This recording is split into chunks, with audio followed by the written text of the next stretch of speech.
Hi friends, నేనైతే కూరగాయల shop దగ్గరికి వెళ్ళాను. నాన్న ఇంకా భోజనం చేయలేదని ఇగో ఇప్పుడు నచ్చారు, భోజనం చేసి వెళ్ళిపోయారు. అక్కడ అనమాట ఈ పొనుగంట కూర పడేస్తుంటే నేను ఎందుకమ్మా వేస్ట్ అయిపోయింది అని చెప్పి పడేశాడు. పర్లేదు నాన్న, ఈ ఆకులన్నీ ఏర్చి పచ్చడి చేస్తే చాలా బాగుంటుందని నేను తీసుకొని వచ్చేస్తున్నాను. షాప్ దగ్గర ఉంటాను కానీ కూరగాయల రేట్లు ఎలాగుంటే నాకు తెలియదు కదా. మళ్ళీ ఏమైనా ఎక్కువ తక్కువకి ఇచ్చేసాను అనుకో, వాళ్ళ కల్లా పమ్మని ఉంటుంది.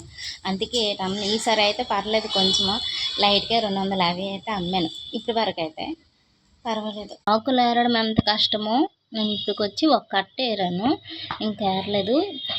దీంతో పొనుగంటే పచ్చడి చాలా బాగుంటుంది. నేను ఇన్స్టాగ్రామ్లో చూసాను, యూట్యూబ్లో మొత్తం వెతికి చూస్తే ఎవరు బెస్ట్గా వండుతున్నారో వాళ్ళదే చూసి చేస్తాను. చూడండి, చాలా బాగుంటుంది. వేడి అన్నం నెయ్యి వేసుకుని తింటే చాలా బాగుంటుంది.